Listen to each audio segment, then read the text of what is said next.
Star Wars 7x7 episode 3047. Earlier this year, just before the Obi-Wan Kenobi series debuted, we spent some time looking at other Obi-Wan Kenobi stories to see what we might learn about the Jedi Master prior to seeing him in the Disney Plus series. Well, there were certain stories that we couldn't look at because they weren't released until after the series came out. So I thought, yeah, let's circle back around and check out those stories. So today, we're going to start the first of a couple episodes where we look at those stories, and I'll tell you more in a minute. Punch it!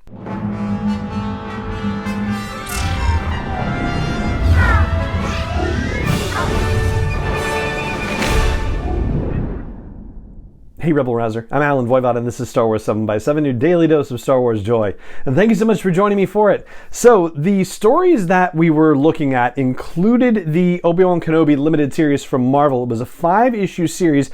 The issues focused on different times of Obi-Wan Kenobi's life. The first issue was with him as a youngling at the Jedi Temple. The second one was with Qui-Gon Jinn when he was a Padawan under him. The third one, which is the one we're going to talk about today, is with Obi-Wan as a Jedi General in the Clone Wars, and it features him and Commander Cody. The fourth one, which we'll talk about tomorrow, is a later in the Clone Wars story, which features him and Anakin. And the last one is one that's contemporary almost to A New Hope, takes place not too long before those events. For today, we're going to look at issue 3, and it's probably going to go pretty quickly, comparatively speaking. This is the one with Obi-Wan and Cody. It starts off with the framing device, as do all of the issues, where we see an old Obi-Wan Kenobi in the days before A New Hope happens, where he's writing in his journal and whatnot, and a sandstorm is approaching. He knows that Owen is going to have everybody safe, and Beru will have everybody safe. He says that he trusts Owen implicitly. I'd like him to have said something about Beru also, but he doesn't. What are you going to do? But he also says that Owen doesn't like him very much. And reflecting on this in light of the events of the Obi-Wan Kenobi series, you seem to get the idea that they've at least reached an understanding by the time the Obi-Wan Kenobi series is over.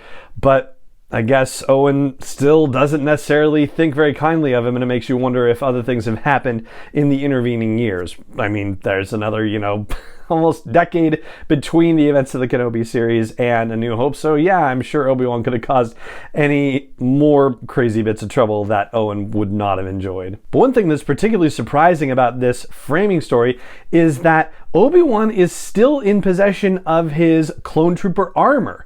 You would think that for somebody who's going into hiding that he might have gotten rid of as much evidence as possible of his connection to the Jedi Order, but no, apparently he still has that as well. As for the story itself, it depicts a battle on Abrion Major, and in particular, Abrion Bridge is the mission name for all intents and purposes. There's a separatist weapons factory on this planet, and there's a bridge going into this facility from the north and from the south, so they have to get it in a pincer movement and see if they can manage to take over the weapons factory.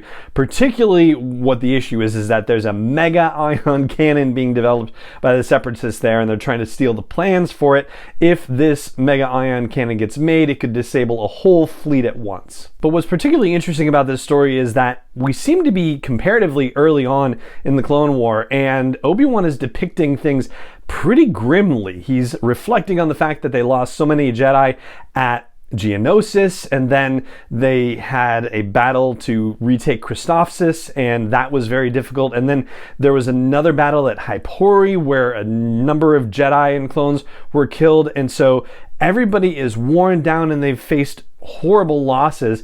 And this particular Abrion Bridge mission, according to Obi-Wan, he says it's basically a death trap with a view. And yet, for the purposes of the war and for the purposes of protecting all of the clone troopers and the fleets that might be affected by this mega ion cannon, he decides to try to step up and set an example and say, yeah, booyah, we're going to do it. Now, nobody says that they have a bad feeling about this directly, but you get the idea that Obi-Wan did, and his bad feeling is justified because the battle is absolutely horrific. Everybody who attacks from one side is pretty much routed, and then it turns out that the intergalactic banking clan's division of collections and something else, I'll check it in a second. The intergalactic banking clan's collections and securities division.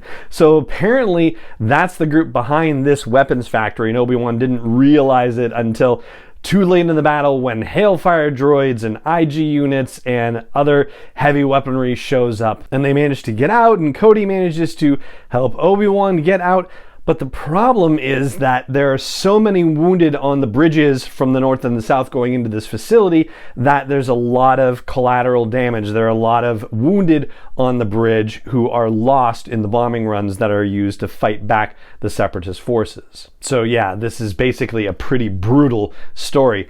And through it, Obi-Wan is having his own internal monologue and contemplating the nature of a Jedi and what a Jedi's purpose is in war. He arrives at the idea that a Jedi's purpose in war is to protect life and to preserve it, but there's also this paradoxical situation where there's a lot of ending of life and a lot of taking of life as he fights the war to protect and preserve life on his side of the equation. Just as he's aware that he is forced to take life in order to defend himself and his clone troopers, he's also acutely aware of the lives being snuffed out, as in when clone troopers die, he's feeling it as constrictions in his body, in the Force. Now, this idea of the Jedi's purpose in war being to protect and preserve life, that's actually going to carry through into the next two issues as well. It's not a thing in the first two issues because, of course, there's no war happening